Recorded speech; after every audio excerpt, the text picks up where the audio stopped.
दोस्तों, तेलंगाना की सत्ता पर कांग्रेस ने कब्जा कर लिया है और इसके बाद कांग्रेस की नजर राज्य में 2024 के लोकसभा चुनाव में बेहतर प्रदर्शन करने की नहीं, बल्कि सियासी तौर पर दक्षिण में खुद को और मजबूत करने की है। मुख्यमंत्री पद की शपथ लेते हुए रेवंत रेड्डी पार्टी के मिशन को आगे बढ़ाने में जुट गए हैं। विधानसभा चुनाव में कांग्रेस द्वारा की गई 6 गारंटी और दिव्यांग महिलाओं को नौकरी देने के वादे को पक्का बनाने की मंजूरी दे दी गई है। इसके साथ ही तेलंगाना की जनता से सीधे जुड़ने के लिए मुख्यमंत्री ने शुक्रवार से ही प्रजा दरबार भी शुरू कर दिया है। इसके अलावा रेवंत रेड्डी ने जिस तरह से प्रगति भवन का नाम बदलकर ज्योतिराव फुले प्रजा भवन किया है, उसके पीछे भी सियासी मकसद छिपा हुआ है। अगले साल होने वाले लोकसभा चुनाव के लिहाज से देखें तो तेलंगाना का जीत कांग्रेस के लिए बेहद अहम है। दरअसल शब्दों में कहे तो तेलंगाना की जीत किसी जादू से कम नहीं है। तेलंगाना की सत्ता में वापसी से कांग्रेस के लिए दक्षिण में एक और गेट खुल गया है।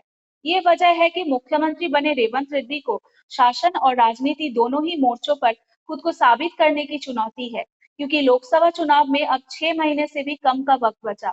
रेवंत रेड्डी को तेलंगाना में अपनी पार्टी को दक्षिण भारत में मजबूत उपस्थिति करने के साथ ही राष्ट्रीय स्तर पर खुद को एक मॉडल के तौर पर जमीन तैयार करने के वास्ते अहम भूमिका निभाना होगा। यही वजह है कि मुख्यमंत्री पद की शपथ लेने के बाद ही रेवंत रेड्डी ने मंच पर ही 2 फाइल पर हस्ताक्षर कर दिए, जिनमें से पहली फाइल कांग्रेस की 6 चुनावी गारंटी के कार्यालय में से संबंधित थी और दूसरी फाइल एक दिव्यांग महिला को नौकरी प्रदान करने की थी। आपको बता दें कि विधानसभा चुनाव में कांग्रेस ने 6 गारंटी दी थी, जिसमें वो हर बेरोजगार युवा को 4,000 रुपए महीना, महिलाओं को 2,500 रुपए, बुजुर्गों के लिए 4,000 रुपए पेंशन और किसानों को 15,000 रुपए देगी।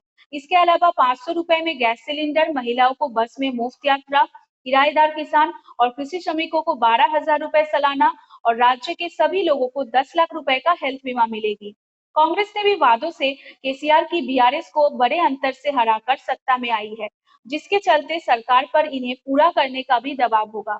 दोस्तों, मुख्यमंत्री पद पर शपथ लेने के बाद रेवंत रेड्डी ने मंच पर ही 2 फाइल पर हस्ताक्षर कर दिए, जिसमें से कांग्रेस के 6 चुनाव गारंटी के कार्यालय में से संबंधित थी और दूसरी फाइल एक दिव्यांग महिला को नौकरी प्रदान करने की थी।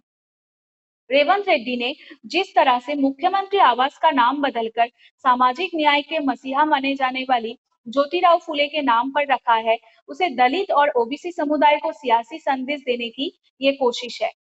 तेलंगाना चुनाव में कांग्रेस की जीत में दलित और आदिवासी वोटरों ने अहम भूमिका निभाई है। इसे मद्देनजर रखते कांग्रेस ने रेवंत रेड्डी सरकार में नंबर 2 की पोजीशन और डिप्टी सीएम का पद मल्लू भट्टी विक्रमार्क को दी है, जो दलित समुदाय से मजबूत नेता के तौर पर जाने जाते हैं। इसके अलावा स्पीकर और एक मंत्री का पद भी दलित समुदाय को दिया गया है।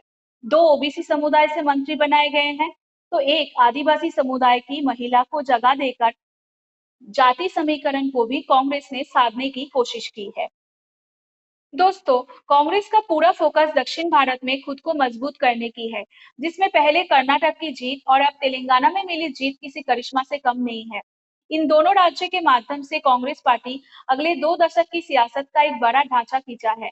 54 साल के रेवंत रेड्डी को तेलंगाना में मुख्यमंत्री बनाकर पार्टी ने संदेश देने की कोशिश की है, जिसमें नेतृत्व की क्षमता है। तेलंगाना में भी पहले बुजुर्ग नेताओं की ही सबसे ज्यादा चलती थी, लेकिन रेवंत रेड्डी के पार्टी अध्यक्ष बनने के साथ ही जिस तरीके से परिस्थितियां बदली और रणनीति के अनुरूप काम हुआ है और उसी के चलते सत्ता का कमान भी उन्हें सौंपी गई है।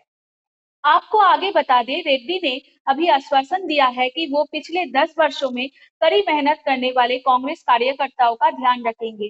राज्य सरकार छात्र और बेरोजगार युवाओं के साथ उन लोगों के परिवार के साथ न्याय करेंगे, जिन्होंने तेलंगाना राज्य के लिए अपने जीवन का बलिदान दिया।